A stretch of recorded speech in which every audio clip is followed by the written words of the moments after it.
I don't even know who this guy is. Oh, but he got some good damn food. Oh, shit. Prime rib. Shrimp. Damn, son.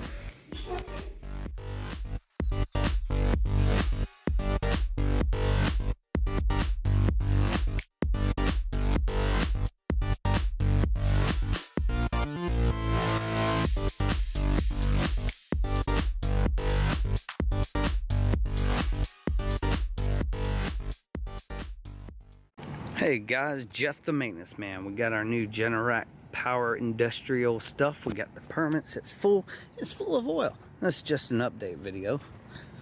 It is full.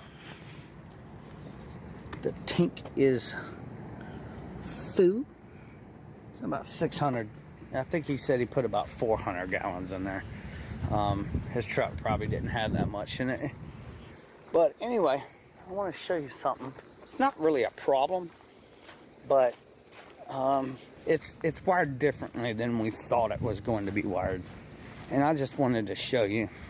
We got another one over there, little baby 35 kW.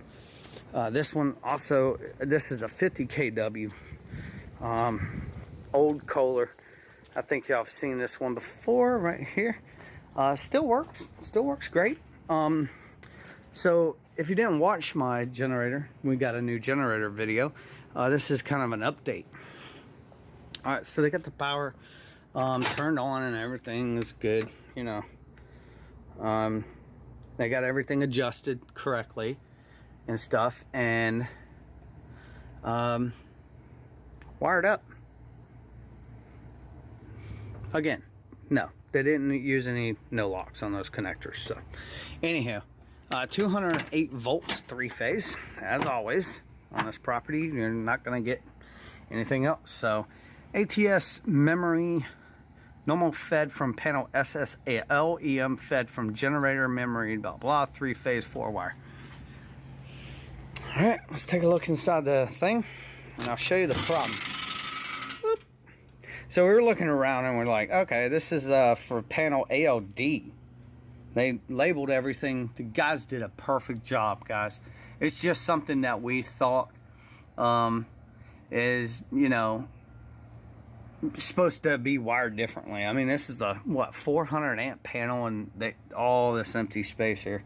So there's room for expansion in later versions or whatever. But we really have no idea what these single phases are. So we do know that this is powering a sub panel. Now it would be a sub panel. And this is the AON unit on top of the roof. Because it says RTU, rooftop unit. I'm sorry. And so 175 amp breaker for that. So that was our whole thing, was to power that.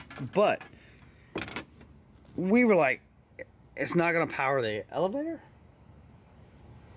Well, and another thing, we were thinking, if this one fires up and that one fires up, are they going to butt heads?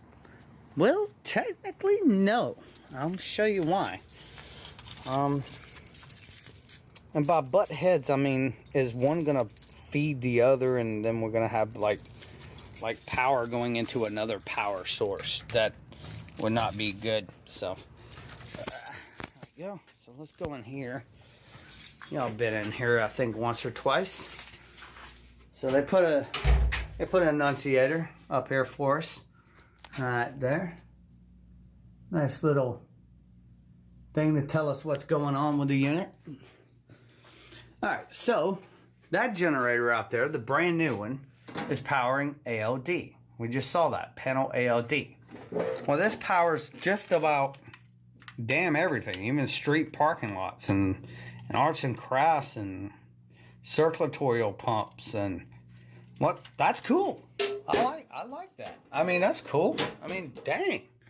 So that means this transfer switch powers this panel, which E looks like F, but there's an E there. Assisted living emergency, assisted living direct.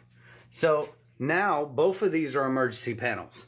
But one of them, this one, this old Kohler fast response Kohler right here, out there, the old dingy one, powers this transfer switch and this panel, plus the elevator. Got it? So, the new generator powers all this panel now, plus there's this main breaker, the RTU. So this panel is hooked in to the side of this can and powers the RTU. So I was thinking for a moment, and that's what we were thinking, is they hooked into this panel, but they didn't. They hooked into this panel. So that means that we will still be using 2 generators and we can power the entire building. Almost the entire building. Now, that being said, this is what the new generator powers. Ready? The entire panel. Which there's a main for this panel. Okay? RTU. And then this is the main for that panel. It does not power the elevator. This has to run to power the elevator, and our old one still has to run to fire off. So it's 150 amps, and it needs to the roof lights, fire panel. That's another thing it has to power, is a fire panel. So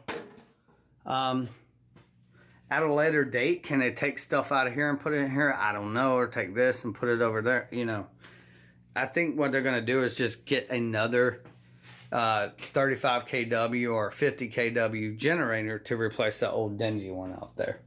But we thought it was wired differently. And we thought they were going to wire it to this panel and add RTU and run the elevator, which put it at 400 amps.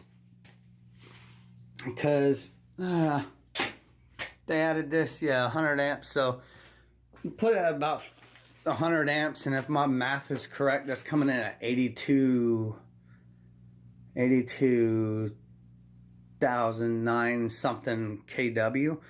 So 82 kW. It's going a little bit over what the rating is for that thing, but sometimes generators can go above and beyond. So. But to power the whole building, they would have to hook into these 4 switches here. And that would power everything in the building. This, and hook into these 4 main breakers. Because these go to load centers in the hallways. So, I mean, if they wanted to power the whole building, they just hook into the 1600 amp breaker. So, the main disconnect. Which, I don't even think that's 1600 amps. Yeah, it is. 1600 amps. So we'll put this back on there. Because without that, you can't flip that damn thing back up. It'll trip. It'll trip real easy. Just. But yeah, anyway. So just, you know, a short video showing you. They labeled everything really nice. Fed through conduits, 2 power sources, blah, blah, blah. So now we know what generator, and they're not going to butt heads, hopefully. Some of this emergency stuff, I'm not even sure if it's wired cross-paneled yet. That's a test we're going to have to do, and we'll have to see when they fire up both generators. And I told them, you know what, the best thing you can do is just go ahead and flip off the main breaker and see what happens. Because you flip that off, those 2 generators are going to pop on, and they're both going to transfer. We can even have this retuned so it transfers the same time that the new one does, and we can get stuff off of it, I guess, from there. I don't do generators, guys, that much, but kind of, you know, that's about 62% of the load capacity for that generator in there, but something like that. I don't know. We'll talk numbers later. But, guys, I am Jeff the Maintenance Man. Thanks for liking, commenting, and subscribing. We'll see ya on the next one.